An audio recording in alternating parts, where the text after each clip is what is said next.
Hello students, कैसे हो आप। हम पढ़ रहे हैं चैप्टर साउंड। तो आज हम देखेंगे कि sound needs a medium to travel. तो साउंड मैंने आपको कल भी समझाया था, वैक्यूम में साउंड ट्रैवल नहीं करता है। अगर स्पेस में हम कोई आवाज़ करते हैं तो वो अगर बंदा कहीं दूर होगा तो वो आवाज़ नहीं सुनेगा, क्योंकि ये जो साउंड होता है ये एक वेव जैसी होती है। इसे एक मीडियम चाहिए ट्रैवल करने के लिए। तो मैंने आपसे कहा था कि साउंड जो है वो एक मैकेनिकल वेव है और उसे कोई भी मीडियम चाहिए, चाहे एयर हो, वाटर हो, स्टील हो या कोई भी सॉलिड हो, उसे एक मीडियम चाहिए मूव करने के लिए या ट्रैवल करने के लिए। तो it can not travel through vacuum, जो हम अभी एक्सपेरिमेंट में देखेंगे। आपको क्या करना है, आपको एक इलेक्ट्रिक बेल लेनी है, ठीक है। तो इलेक्ट्रिक बेल को हमें क्या करना है, वो हमें सस्पेंड रखनी है inside the airtight bell jar. तो बेल जार एक हमें लाना है, ये जो है। तो इसमें हमें क्या करना है, इसमें एक इलेक्ट्रिक बेल हमें रखनी है। तो बेल जार को हमें कनेक्ट करना है टू वैक्यूम पंप, यहाँ पर ऐसे। तो किया हमने इसको। तो अब क्या करना है हमें, if you press the switch you will be able to hear the bell. अब हम स्विच दबाएंगे, जो स्विच है यहाँ पर, तो बेल हम सुनेंगे, इलेक्ट्रिक बेल। जब हम वैक्यूम पंप स्टार्ट करेंगे तो ये जो पंप एयर है इस जार के अंदर, ये क्या होगा, ये बाहर निकलेगा, ठीक है। इसी के लिए वैक्यूम पंप लगता है। तो ये एयर ग्रेजुअली ग्रेजुअली बाहर निकलेगा। तो ये जो साउंड, अब अगर आप ये ऑन करोगे ये स्विच, ये साउंड कम कम हो जाएगा, ठीक है। ये फेंटर फेंटर हो जाएगा। तो जैसे ये साउंड फेंटर होगा, although the same current is passing through the bulb. लेकिन बल्ब के थ्रू कौन सी करंट चल रही है, सेम जो पहले आप स्विच ऑन कर रहे थे। अगर उस वक्त एक करंट थी तो वही करंट दूसरी बार भी होगी। अब कुछ टाइम बाद जब कम एयर बचेगा इनसाइड द बेल जार, तो आप क्या देखोगे, you will hear a very feeble sound. तो बहुत कम आवाज़ सुनाई देगी।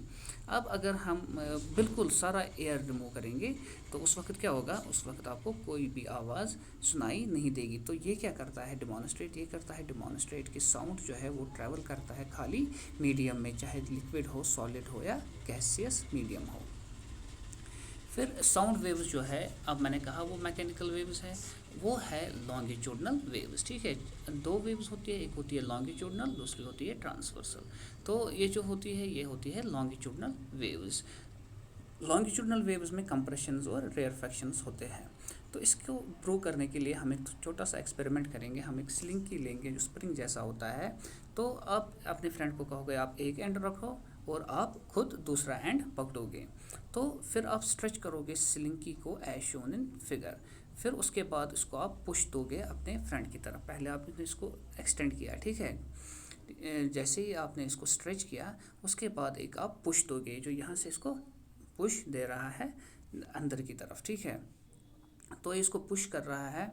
What will you notes if you move your hand pushing and pulling the slinky, what will you observe, ठीक है। If you mark A dot, अगर आप यहाँ पर एक डॉट जैसी रखोगे स्लिंकी पे, तो यू विल ऑब्जर्व दैट ये जो डॉट है इस पे वो बैक एंड फोर्थ मूव करेगी। जैसे आप इसको आगे पीछे लोगे, ठीक है, तो वो भी क्या करेगी, dot move back and forth to the direction of propagation of distance. अगर आप आगे कर रहे हो मूव तो डॉट आगे चलेगी, पीछे कर रहे हो तो पीछे जाएगी।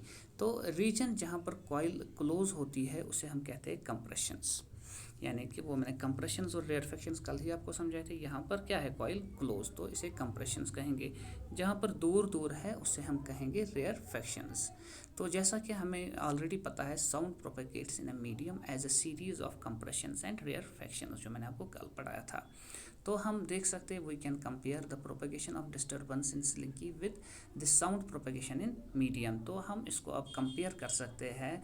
ये जो स्लिंकी में हमने देखी ये डिस्टर्बेंस, कंप्रेशंस और रेयरफैक्शंस बन रहे हैं, इन्हें हम कर सकते हैं compare with the sound propagation in medium. तो इन वेव्स को हम कहते हैं लॉन्गिट्यूडनल वेव्स, ठीक है। जिन वेव्स में रेयरफैक्शंस और कंप्रेशंस बनते हैं उन्हें हम कहते हैं लॉन्गिट्यूडनल वेव्स। तो इन वेव्स में इंडिविजुअल पार्टिकल्स जो होते हैं मीडियम के, वो मूव करते हैं in the direction parallel to the direction of propagation of disturbance, ठीक है।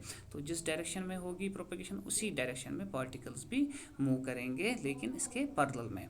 तो these particles do not move from one place to another, लेकिन ये पार्टिकल्स मूव नहीं करते हैं एक place, but they simply oscillate back and forth. वो सिंपली ऑसिलेट करते हैं, जैसा मैंने आपको कल समझाया था, back and forth, back and forth, ठीक है।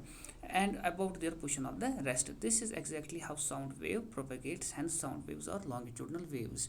तो सॉन्ग इसीलिए क्या हम कहते हैं ये जो साउंड है बिल्कुल ऐसे ही चलता है, इसीलिए ये साउंड वेव्स क्या है, लॉन्गिट्यूडनल वेव्स। मैंने आपको कल कहा था जो पार्टिकल एक होता है वो दूसरे पार्टिकल को धक्का देगा, वो तीसरे, वो चौथे, इसी तरीके से सो ऑन ये चलता रहता है। लेकिन ये जो पार्टिकल्स है ये खुद मूव नहीं करते हैं आगे, ये बस डिस्टर्ब होते हैं, ठीक है, बैक एंड फोर्थ इनकी पोजीशन चेंज हो जाती है। तो वह मैंने आपको कहा था और एक वेव है लॉन्गिट्यूडनल वेव्स और ट्रांसवर्स वेव्स। तो दूसरी टाइप जो है वो है ट्रांसवर्स वेव। तो ट्रांसवर्स वेव में क्या होता है, पार्टिकल्स ऑसिलेट नहीं होते हैं, ठीक है, back and fourth along the line of wave propagation, but वो ऑसिलेट होते हैं, ठीक है। बैक एंड फोर्थ किसे हम कहते हैं, बैक आगे फोर्थ, ठीक है, बैक फोर्थ, आगे पीछे। लेकिन ट्रांसवर्स वे में क्या होता है, उसमें अप एंड डाउन, ऊपर और नीचे about their mean position as the wave travel. अगर ये मीन पोजीशन है तो अप डाउन, ठीक है, ऐसे ही चलेगी ये, ठीक है। तो ट्रांसवर्स में आप बस याद रखो, फिलहाल हम इसको अभी डिटेल से नहीं पढ़ेंगे ट्रांसवर्स और लॉन्गिट्यूडनल वेव्स को।